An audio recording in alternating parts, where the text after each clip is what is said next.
Hi everybody, it's me Muhammad Saqib and I'm the master trainer of Ielts, PTE and spoken English courses. And today with me is a very good guy. He's Mr. Zishan. Zishan, how are you?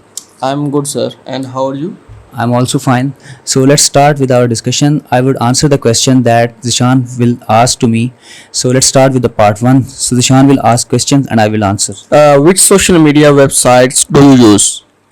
Usually, I use Facebook, Instagram, and WhatsApp. These are the three websites that I usually prefer. The reason is that most of the students that are related to me and to my academic career, they are engaged with me through these three websites. It's my preference to use these three websites apart from other websites like Snapchat and other things. How much time do you spend on social media websites?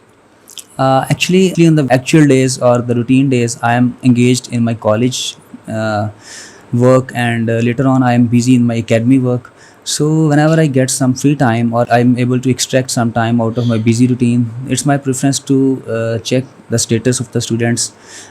Normally about 2 to 3 hours. If I calculate on average basis, I spend 2 to 3 hours daily on social media websites, and my priority is to know what the students are doing, what they have achieved, and what they have accessed in their life. What kind of information about yourself have you put on social media? I have provided different type of information about me, like my particulars, academic particulars, and my hobbies, the dramas, the movies that I like, the books I read. And apart from this, I also prefer to share my pictures, the snaps that we take on special moments, even if there is some party at the college, or if even if there is some segment or event. So it's my priority to share such moments as soon as possible with other students, because they are always looking for that and they are very eager and keen to know about this. Is there anything you don't like about social media? Well, there are so many things, but the most important is that nowadays students, especially youth, they are so much exasperated and they are so much, I think, hyper about political issues. And I would like to suggest that people should not involve and they should not cross limits while they are talking about political issues, because sometimes it happens that they lose their friends and relatives in order to defend their point of view. So we should try to avoid such political matters and political bickering on social media, and we should try to spread love, peace, and friendship, and promote such passions in spite of always quarreling with one another. Now we move forward to part 2. It's a cue card. You will have to talk about the topic for 1 to 2 minutes. You have 1 minute to think about what you are going to say. You can make some notes to help you if you wish. The cue card is that describes something you liked very much, which you bought for your home, and what you bought, when and where you bought it, and why you chose this particular thing. So here I would like to mention a piece of article that I bought for my home. That was a lawn mover. Actually, I am very fond of plantation, and I have planted different type of plants in my garden. So actually the grass also needs trimming after 1 or 2 weeks. So I was looking for a lawn mover that may help me and assist me in order to give a good shape to my lawn. So last Sunday I bought this lawn mover out of the market, and I was looking for a special lawn mover that is actually durable and that may help me in order to make my work swiftly and conveniently. So luckily I got one, and it has helped me a lot, because it not only provides a good shape to my lawn, but it also helps me in taking exercise, because I think whenever you move lawn mover or whenever you use lawn mover, it's a good exercise because it keeps you healthy, and it also gives you a good sensation. So I think it's better or beneficial in dual way. So I would like to say that this was a thing that I bought for my home, and I was quite satisfied with it. Now we move forward to part 3. It's a discussion topic, and the question is that why do some people buy lots of things for their home? Yes, people sometimes buy a lot of things for their home. Actually, I would like to categorize here people. Sometimes some people are so much eager to give their home a good shape or good look. So that's why they buy sometimes expensive, and sometimes people buy things that are of daily need or that are the necessities of their life. As I have mentioned earlier, that I was looking for a lawn mover, and especially there are so many things that a house needs in order to keep it in good shape. So I think there are two different point of views regarding this. and majority of the people actually buy things out of necessity, but sometimes the people who want to give their houses a good shape, they also buy things. Do you think it is very expensive to make a home look nice? Well, to give your home a good look is, I think, a quite an expensive habit. But in the recent times, it's not such an expensive. The reason is that you can learn so many lessons on YouTube where you learn about recycling, and you can use many archaic and old things, and you can reshape them in order to give them a good look, and you can reuse them in order to decorate their houses. So like you can use plastic bottles and other things from which you make different articles for your household.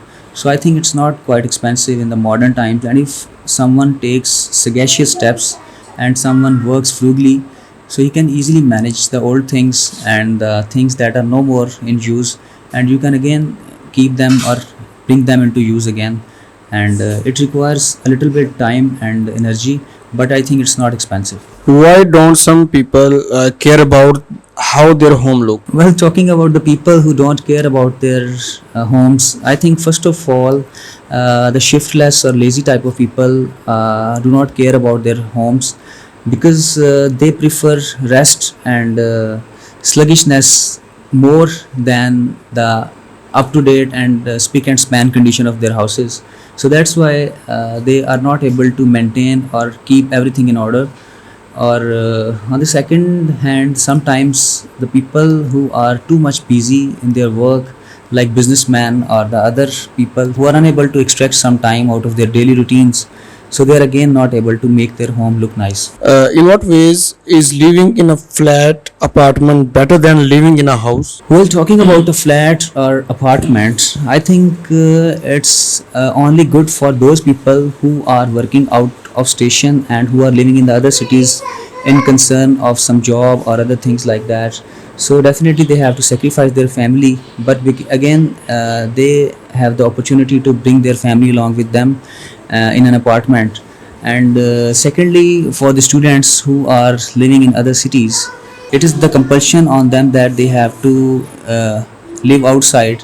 So definitely it is better option for them to live in apartment because you can take it on rent, and sometimes you are not able to buy expensive apartments in another city, especially in a posh area, because the major hubs of educational activities are situated in big cities and metropolitan cities. So I think it's not feasible for everyone to buy property there, so apartment is the better option. Do you think homes will look different in the future?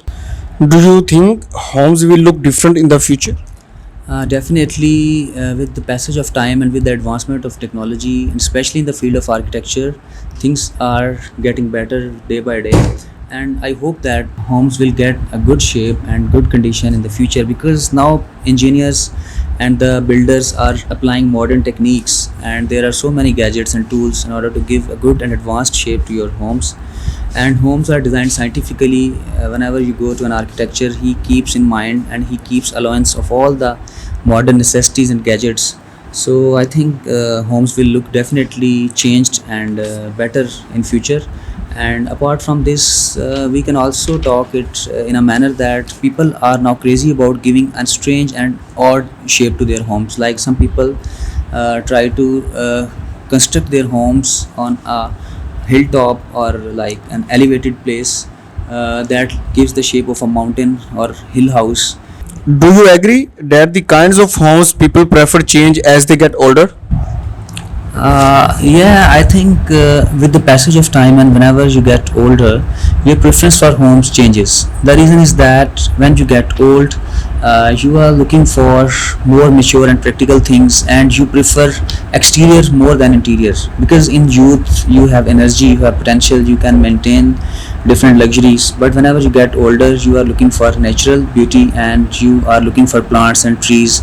And it doesn't matter that whether your house has all the luxury items or very expensive things, because you are more close to nature, and you become realistic and pragmatic enough that you can discriminate between what is right and wrong. I think so. Okay, sir.